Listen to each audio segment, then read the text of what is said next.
बहुत पुरानी बात है। मेघापुर नाम के गांव में एक परिवार रहता था। परिवार में मोहन अपनी पत्नी सीता और माता के और एक छोटी पुत्री के साथ रहता। मोहन सब्जी बेचने का कार्य करता था। वो गांव से सब्जी बेचने प्रतिदिन निकलता था और अपने सब्जी को बेचा करता था। एक दिन वह इसी तरह सब्जी बेचने जा रहा था और मन में सोचते हुए जा रहा था कि आज उसकी सब्जी बिकेगी कि नहीं, पूरा बिकेगी कि नहीं। ऐसे ही वो नदी के पास पहुंचा। पास में ही नदी था। नदी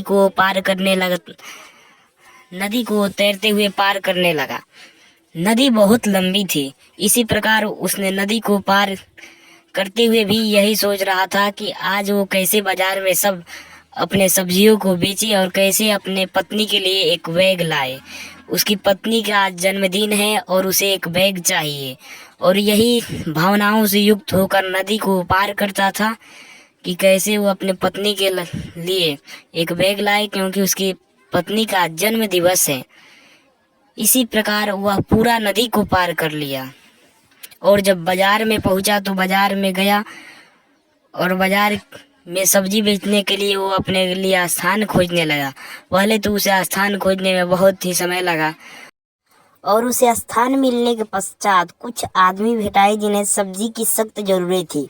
उन्होंने सब्जी जल्द से जल्द खरीदा और अपने घर को गया। उन्होंने सारी सब्जी खरीदी। फिर वो बोल रहा था, सब्जी ले लो, ताजी ताजी सब्जी ले लो।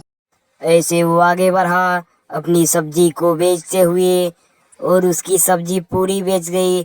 दूसरी भी टोकरी बेचने लगी और वो अपने घर को के लिए निकल पड़ा। और घर के लिए वो निकल पड़ा और सोचते हुए कि कुछ सब्जी रास्ते में बेच देंगे, और रास्ते में सब्जी बेच गई और कुछ पैसे उसे प्राप्त हुए। उस पैसे से उन्होंने एक बैग खरीदा और बैग अपनी पत्नी को देने के लिए घर के लिए चल पड़ा। मन ही मन वो बहुत ही खुश था, क्योंकि आज उन्होंने बैग खरीद ली थी। खुशी मन से वो घर को पहुंचा और अपनी पत्नी से बोला, लो भाग्यवान, आज तुम्हारा जन्म दिवस है, इसलिए मैं तुम्हारे लिए बैग ले आया। उसकी पत्नी बोली, क्यों जी, अपने लिए नाव क्यों नहीं खरीदते, रोज तैर कर जाते हैं। तब मोहन की माँ ने कहा, हाँ बेटे, बहू सही कह रही है। तुम अपने लिए एक नाव क्यों नहीं ले लेते? रोज तैर कर जाते हो, कितना मेहनत करते हो हमारे लिए। आखिर किस जन्म के तुम पाप आज भुगत रहे हो? मोहन कठिन मेहनत करता है और रोज अपने सब्जी को बेचता है। इसी तरह एक दिन जा रहा था तो नदी में उसका पैर फिसल गया और वो गिर पड़ा और चिल्लाने लगा, बचाओ बचाओ बचाओ। तभी एक तांत्रिक बाबा प्रकट होते हैं और मोहन को बचाते हैं। मोहन उन्हें प्रणाम करता है और स्वामी जी उपहार में एक जादुई नाव देते हैं।